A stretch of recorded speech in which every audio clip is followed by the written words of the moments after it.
भवन में रहते हैं वे तेरी स्तुति निरंतर करते रहेंगे, क्योंकि तेरे आंगनों में का एक दिन कहीं के 1000 दिन से उत्तम है। सच है, परमेश्वर के भवन में जब हम आते हैं तो हमें बहुत आनंद मिलता है, बहुत खुशी मिलती है और बहुत आशीषें भी मिलती है। आज हम एक ऐसी स्त्री के बारे में जानेंगे जिसका वर्णन हमें मिलता है लूका रचित सुसमाचार अध्याय 2 उसकी 36 और 38 आयतों में। यानी जो परमेश्वर के भवन में रहती थी। हाँ, हम अन्ना के बारे में बात करेंगे। हम सब जानते हैं अन्ना के बारे में, सबने पढ़ा है। अन्ना के बारे में हमें लूका बताते हैं कि वो अशेर गोत्र से थी, फनुएल की बेटी थी और वो एक भविष्यवक्ता थी, यानी वो एक नबिया भी थी, बहुत बूढ़ी थी और 7 वर्ष तक वो अपने पति के साथ रह पाई थी। विवाह होने के बाद वह 84 वर्ष की विधवा थी, यानी कितनी ओल्ड थी वो, और मंदिर को नहीं छोड़ती थी। वो दिन और रात प्रार्थना करके उपवास के साथ आराधना किया करती। यानी जब वो 84 इयर्स की थी, कितनी बूढ़ी थी वो। हम उसके जीवन से देखते हैं कि वो उसके जीवन में कितना खालीपन होगा, उदासी होगी और बहुत सी कमियां भी होंगी, लेकिन उसने अपने टूटे मन को, अपनी उदासी को परमेश्वर को समर्पित कर दिया। उसने अपना जीवन परमेश्वर को दे दिया। उसका जीवन भक्तिपूर्ण था।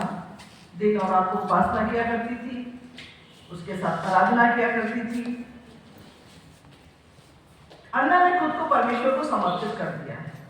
यही नहीं, यदि हम उसकी आयु के बारे में जानें तो वो शायद 100 वर्ष से भी अधिक उम्र की थी, यानी कितनी बुरी थी वो।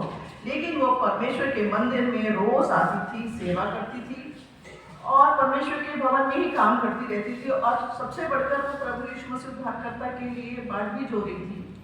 हमने उसके बारे में जाना। अगर आज हम अपनी तुलना करें उससे, तो शायद हम वो काम नहीं कर सकते जो वो भवन में करती थी। हमारे पास बहुत सी एक्सक्यूजेस होंगी और हम कहेंगे हम तो बूढ़े हैं, कमजोर हैं, वीक हैं, हम सब बातें सोचेंगे। लेकिन परमेश्वर के पास जो आता है वो तो एक अद्भुत है, स्ट्रॉन्ग है, उसके पास सामर्थ है, अनुग्रह है उसके पास। हम ये भूल जाते हैं। पर लेकिन जो अन्ना के बारे में हम जानते हैं कि उसके परमेश्वर के प्रति उसको आदर था और परमेश्वर की वो से बहुत लगाव था उसको, उसके प्रति वो वफादार थी, इसलिए उसको रोज वो मंदिर में ले आता, तभी वो मंदिर में रोज आती थी। यही नहीं, उसने अपने समर्पित जीवन से उसे परमेश्वर, उसका जो समर्पित जीवन था, परमेश्वर ने उसको रिवॉर्ड भी दिया। जब बालक उसके माता पिता मंदिर में लाए शुद्धि कराने, तो उसने उस बात को महसूस किया और वचन बताता है हमें लूका अध्याय 2 के 38 पद में कि वो तुरंत खड़ी हुई और जाके उसने उस बालक के लिए धन्यवाद दिया और उसने स्तुति करी उसकी। मतलब सोचिए कितना बड़ा नजारा होगा, कितनी खुशी और आनंद का होगा जो हमारा उद्धारकर्ता, उसको हम बालक के रूप में देख रहे हैं जिसकी वो बाट जोड़ रही थी। लेकिन उसी ने नहीं, जितने भी वहां बैठे थे, तो जो यरूशलेम की बाट जोड़ रहे थे, जो यरूशलेम के छुटकारे की प्रतीक्षा कर रहे थे, उन सबको उसने यीशु मसीह के बारे में वो बताने लगे, उस बालक के बारे में। हमने 3 आयतों में देखा कि अन्ना का जीवन कितना डेडिकेटेड था, परमेश्वर के प्रति समर्पित था और ये अन्ना की गवाही है। हमें कभी निराश नहीं होना चाहिए, हमें कभी भी अपने आप को असहाय नहीं मानना चाहिए अगर हम प्रभु की बेटे और बेटियां हैं। प्रिय बहनों, अगर हम देखें कि हम संघर्ष में हैं, परेशानियों में हैं, चिंताओं में हैं, निराशाओं में हैं और अगर हम प्रभु के प्रति वफादार हैं, तो वो हमारा मार्गदर्शन भी करता है और हमें आशीषें भी देता है। आज हम सबको बहुत सी आशीषें मिली हैं परमेश्वर के द्वारा, क्योंकि हम वफादारी से उसका जीवन जी रहे हैं। बहुत बार कमियां घटी आती, कोई इतना पवित्र तो है नहीं, लेकिन फिर भी हम पूरी कोशिश करते हैं कि परमेश्वर के साथ जिए।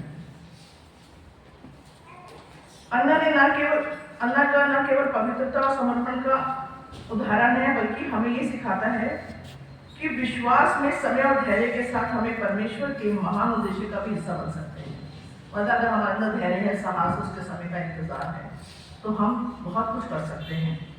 सो माय डियर सिस्टर्स, मैं तो यही कहना चाहूँगी, उम्र की कोई सीमा नहीं है। जितनी भी अगर हम बैठी हैं 60 से ऊपर की महिलाएं, उम्र की कोई सीमा नहीं है। प्रभु अपने कार्य के लिए किसी को भी इस्तेमाल कर सकता है, किसी को हम प्रभु की महिमा के लिए कुछ भी कर सकते हैं, प्रभु के साथ अगर हम जुड़े रहें।